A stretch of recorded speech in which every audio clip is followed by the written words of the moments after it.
ಯಾಕೆ ಹಿರಣ್ಯಕ ಪಟ್ಟಣದಲ್ಲಿ ಅಸುರ ಕುಲ ಸಾವಿರ ಬಹುಬಡಾಗಿ ಒಂದು ಕಾಲದಲ್ಲಿ ಅರಸನಾಗಿ ಮೆರೆದವ ನಾನು. ಏನು ಮಾಡೋಣ? ದೇವಲೋಕವನ್ನು ಸೂರ್ಯ ಮಾಡಿ ಅಲ್ಲಿ ಅಧಿಕಾರವನ್ನು ಪಡೆಯುವುದಕ್ಕಾಗಿ ಸೇನೆಯನ್ನು ಕೂಡಿಕೊಂಡು ನಾಕವನ್ನು ಏರಿದೆ. ದೇವೇಂದ್ರನ ಶಕ್ತಿಯ ಮುಂದೆ ಕೈ ಸೋತೆ. ಬದುಕುವುದಕ್ಕಾಗಿ ಓಡುವುದಕ್ಕೆ ಪ್ರಾರಂಭ ಮಾಡಿದೆ. ಬದುಕಿಕೊಳ್ಳಬೇಕಲ್ಲ? ಹಾಗೆ ಹೀಗೆ ನೋಡುವಾಗ ಭೃಗು ಮಹರ್ಷಿಗಳ ಆಶ್ರಮ, ಅವರ ಮಡದಿಯಾದಂತಹ ಮಾಯಾಂಗನೆಯ ಪಾದವನ್ನು ಹಿಡಿದುಕೊಂಡು ಬೇಡಿದೆ.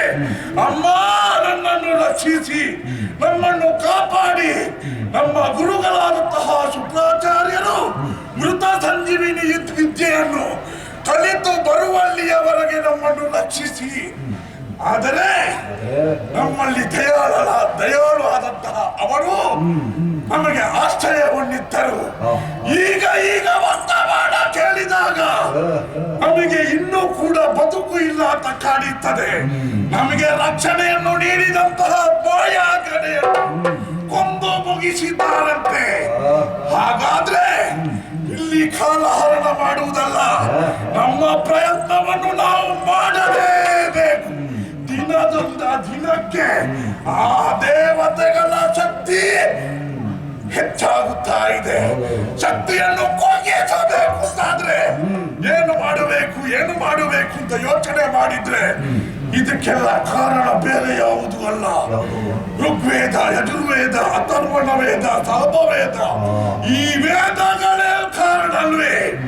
ವೇದಗಳನ್ನೇ ಅಪಾರಿಸಬೇಕು. ಆ ವೇದಗಳು ಎಲ್ಲಿವೆ?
ಶಕ್ತಿಯನ್ನು ಕುಗ್ಗಿಸಬೇಕು ಅಂತ ಇದ್ರೆ ಇದೊಂದು ಮಾತ್ರ ಉಪಾಯ.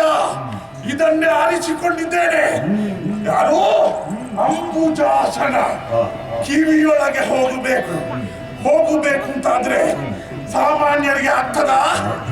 ಬ್ರಹ್ಮನ ಹೃದಯ ಭಾಗದಲ್ಲಿರುವಂತಹ ವೇದಗಳನ್ನು ಅಪಾರಿಸುವುದಕ್ಕೆ ಯಾರಿಗೆ ಸಾಧ್ಯ ಉಂಟು? ನನಗೆ ಸಾಧ್ಯ ಉಂಟು.